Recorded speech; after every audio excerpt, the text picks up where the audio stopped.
Good morning बच्चों। मैंने कल आपको कक्षा 9 का क्षितिज गद्य खंड का पाठ 1 पढ़ाया था।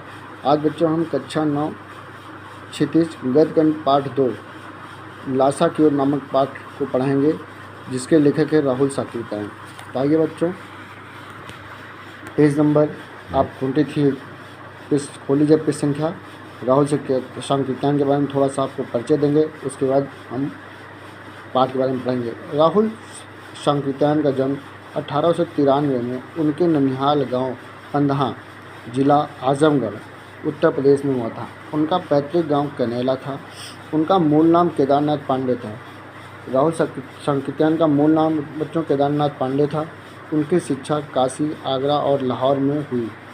सन 1930 में उन्होंने श्रीलंका जाकर बौद्ध धर्म ग्रहण कर लिया। सन 1930 में उन्होंने श्रीलंका जाकर बौद्ध धर्म ग्रहण कर लिया। तब से उनका नाम राहुल साकृत्यायन हो गया। उनका नाम राहुल साकृत्यायन कब से हुआ? जब ये 1930 में श्रीलंका जाकर के बौद्ध धर्म अपना लिया। राहुल जी पाली, प्राकृत, अपभ्रंश, तिब्बती, चीनी, जापानी, रूसी सहित अनेक भाषाओं के जानकार थे। उन्हें महापंडित कहा जाता था। राहुल साकृत्यायन को महापंडित भी कहा जाता था। सन 1963 में उनका देहांत हो गया। राहुल साकृत्यायन ने उपन्यास, कहानी, आत्मकथा, यात्रावृत्त, जीवनी, आलोचना, शोध आदि अनेक विधाओं में साहित्य सृजन किया। इतना ही नहीं, उन्होंने अनेक ग्रंथों का हिंदी में अनुवाद भी किया। मेरी जीवन यात्रा, 6 भाग, दर्शन दिग्दर्शन, 22वीं सदी, बोलगा से गंगा, भागो नहीं दुनिया को बदलो, दिमागी गुलामी, घुमक्कड़ शास्त्र उनकी प्रमुख कृतियाँ हैं। साहित्य के अलावा दर्शन, राजनीति, धर्म, इतिहास, विज्ञान आदि विभिन्न विषयों पर राहुल जी द्वारा रचित पुस्तकों की संख्या लगभग 150 है। राहुल जी द्वारा रचित पुस्तकों की संख्या लगभग 150 है। राहुल जी ने बहुत सी लुप्त प्राय सामग्री का उद्धार कर अत्यंत महत्वपूर्ण कार्य किया। यात्रावृत्त लेखक में राहुल जी का स्थान अनंतम है। उन्होंने घुमक्कड़ी का शास्त्र रचा और उससे होने वाले लाभों का विस्तार से वर्णन करते हुए मंजिल के स्थान पर यात्रा को ही घुमक्कड़ का उद्देश्य बताया। घुमक्कड़ी की संख्या 24 पाइए। घुमक्कड़ी से मनोरंजन, ज्ञानवर्धन एवं अज्ञात स्थलों की जानकारी के साथ साथ भाषा एवं संस्कृति का भी आदान प्रदान होता है। राहुल जी ने विभिन्न स्थानों के भौगोलिक वर्णन के अतिरिक्त वहाँ के जनजीवन की सुंदर झांकी प्रस्तुत की। संकलित अंश राहुल की प्रथम तिब्बत यात्रा से लिया गया है, जो उन्होंने सन 1929-30 में नेपाल के रास्ते की थी। उस समय भारतीयों को तिब्बत यात्रा की अनुमति नहीं थी, इसलिए उन्होंने यह यात्रा एक भिखमंगे के छद्म वेश में की थी। इसमें तिब्बत की राजधानी लासा की ओर जाने वाले दुर्गम रास्तों का वर्णन उन्होंने बहुत ही रोचक शैली में किया है। इस यात्रा वृत्तांत से हमें उस समय के तिब्बती समाज के बारे में भी जानकारी मिलती है। तो आइए बच्चों, यह हमने आपको छोटा सा परिचय पाठ के लेखक राहुल साकृत्यायन के बारे में दे दिया है। अब हम लोग पाठ 2 लासा की ओर को मैं आपको मैं ससर वाचन करूँगा, आप उसे ध्यान से सुनिए। देखिए, लासा की ओर, पृष्ठ संख्या 25। वह नेपाल से तिब्बत जाने का मुख्य रास्ता है। फरी कलिंगपोर का रास्ता जब नहीं खुला था तो नेपाल ही हिंदुस्तान की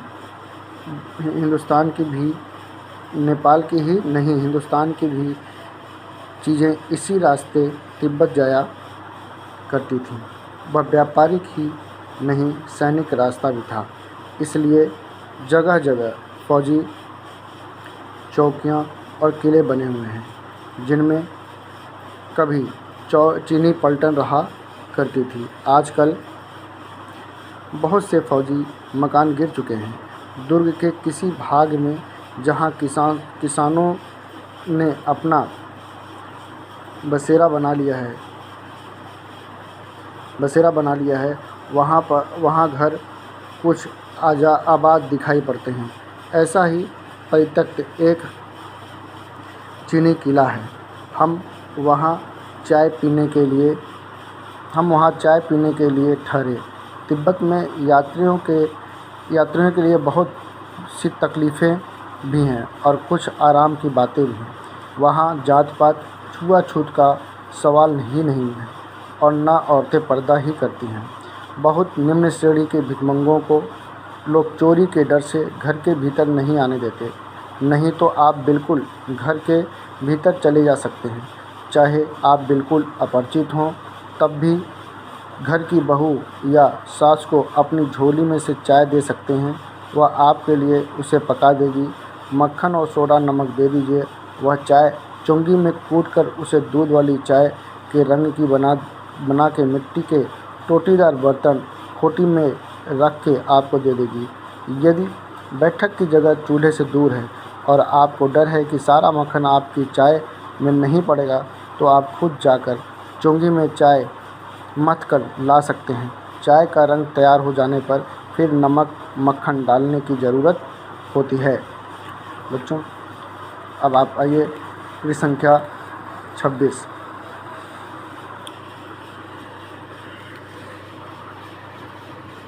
पैतृक चीनी किले से जब हम चलने लगे तो एक आदमी राहदारी मांगने आया। हमने वह दोनों चीटें उसे दे दी। शायद उसी दिन हम थोंगला के पहले आखिरी गांव में पहुंच गए। यहाँ भी सुमत के जान पहचान के आदमी थे और भिखमंगे रहते भी ठहरने के लिए अच्छी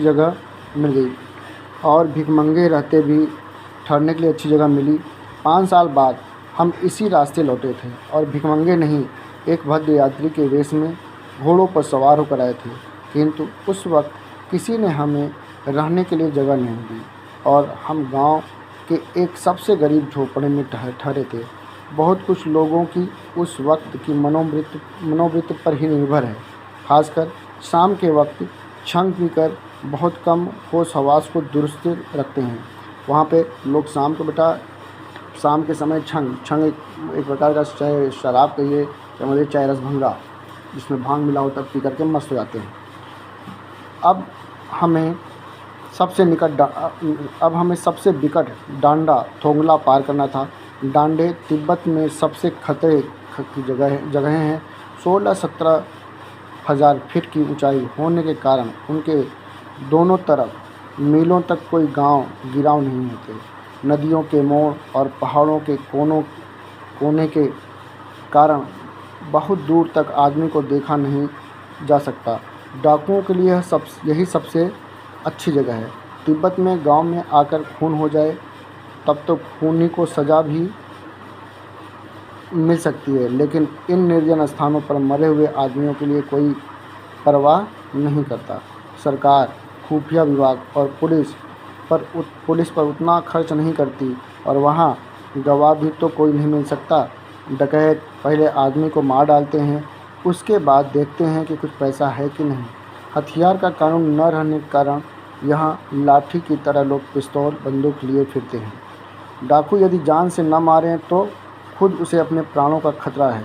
गांव में हमें मालूम हुआ कि पिछले ही साल थोंगला के पास खून हो गया।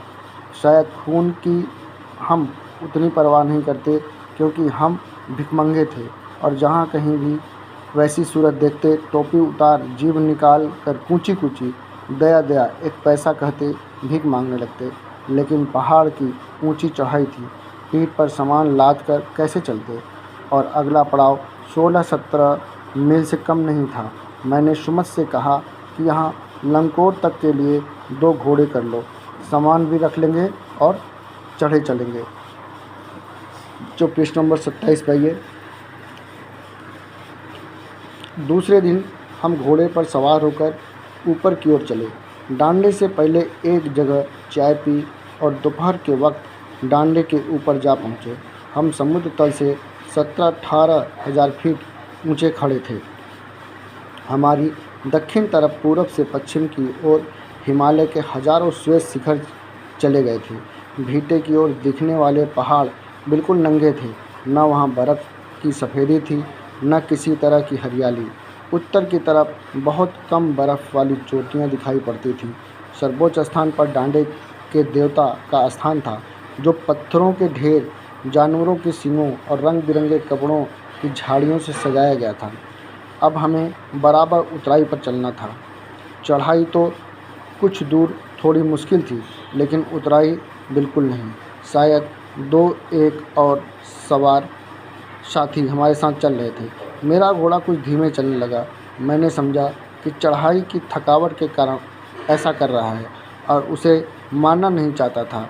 धीरे धीरे वह पिछड़ गया और मैं दोनिक वस्तु की तरह अपने घोड़े पर झूमता हुआ चला जा रहा था। जान नहीं पड़ता था कि घोड़ा आगे जा रहा है या पीछे। जब मैं जोर देने लगता तो वह और सुस्त पड़ जाता। एक जगह 2 रास्ते फूट रहे थे। मैं बाएं का रास्ता ले मील 1.5 मील चला गया। आगे एक घर में पूछने से पता लगा कि लंकोर का रास्ता दाहिने वाला था। फिर लौटकर उसी को पकड़ा। 4-5 बजे के करीब मैं गांव से मील भर पर था तो सुमति इंतज़ार करते हुए मिले। मंगोलों का मुंह वैसे ही लाल होता है और अब तो वह पूरे गुस्से में थे। उन्होंने कहा, मैंने 2 टोकरी कंडे फूंक डाले, 3 बार चाय को गर्म किया। मैंने बहुत नरमी से जवाब दिया, लेकिन मेरा कसूर नहीं है मित्र। देख नहीं रहे हो कैसा घोड़ा मुझे मिला है। मैं तो रात तक पहुंचने की उम्मीद रखता था। खैर, सुमत को जितनी जल्दी गुस्सा आता था उतनी ही जल्दी वह ठंडा भी हो जाता था। लंगकोर में वह एक अच्छी जगह पर ठहरे थे। यहाँ भी उनके अच्छे यजमान थे। पहले चाय सत्तू खाया गया, रात को गर्मा-गर्म थुकप्पा मिला। आइए बच्चों, मैं पेज संख्या 25, 26, 27 के अंतर्गत 25, 26, 27 के अंतर्गत जो भी कठिन शब्द हैं उन कठिन शब्दों का मैं आपको अर्थ बताऊंगा और उसके बाद कठिन शब्दों का उच्चारण करूँगा। आप ध्यान से सुनें। चलिए देखिए, एक बार फिर आपको मैं बता दूं। पाठ का नाम लासा की ओर, लेखक का नाम राहुल साकृत्यान, लेखक का जन्म सन 1893, स्थान गांव पंधाहा आजमगढ़, मृत्यु 1963 में। पात्र परिचय, लेखक सुमति नमसे। रचनाएं, मेरी जीवन यात्रा 6 भाग में, दर्शन दिग्दर्शन, 22वीं सदी, बोलगा से गंगा, भागो नहीं, दुनिया को बदलो, दिमागी गुलामी, घुमक्कड़ सास आदि। अब देखिए इसमें कठिन शब्द क्या है। ये पेज संख्या 25 का। चौकियाँ, चुंगी, पड़ाव, पलटन, सेना की टुकड़ी, आवास, बसे हुए, परित्यक्त, छोड़ा हुआ, तकलीफ़ें, परेशानियाँ या कष्ट। पेज संख्या 26-27 में राहदारी, राहकर, भद्र, संभ्रांत या शब्द, मनोवृत्ति, सोच, छंग एक प्रकार की शराब, डांडा, पर्वत श्रेणी, भीठा, टीला, यजमान, मानने वाले, दोनिक वस्तु, स्पेनिश उपन्यासकार जो घोड़े पर चलता था, दोनों चिटें, पुल से नदी पार करने के लिए मजिस्ट्रेट, हाथ लिखी लम्हाई राहदारी जो लेखक ने अपने मंगोल दोस्त के माध्यम से प्राप्त की थी। कठिन शब्द, तिब्बत, कलिंगपोंग, टोटीदार, मथकर, मनोवृत्त, डांडा, निर्जन, कूची कूची, लंकोर, दोनिक वस्तु। अब आइए बेटा, पाठ में इस पृष्ठ संख्या 25, 26, 27 के अंतर्गत मैं आपको कुछ प्रश्न दूंगा, उस प्रश्न के उत्तर आपको स्वयं करने हैं। पहला, पाठ के आधार पर बताइए कि उस समय तिब्बती समाज कैसा था। पाठ के आधार पर बताइए कि उस समय तिब्बती समाज कैसा था। डकैत पैसे छीनने से पहले ही आदमी को क्यों मार देते थे? डकैत पैसे छीनने से पहले ही आदमी को क्यों मार देते थे? लेखक लंगकोर के मार्ग से अपने साथियों से किस प्रकार पिछड़ गया? लेखक लंगकोर के मार्ग से अपने साथियों से किस प्रकार पिछड़ गया? अपनी यात्रा के दौरान लेखक को किन कठिनाइयों का सामना करना पड़ा? अपनी यात्रा के दौरान लेखक को किन कठिनाइयों का सामना करना पड़ा? धन्यवाद बच्चों। कल आपको हम पेज संख्या 28 और 29 पढ़ाएंगे। धन्यवाद।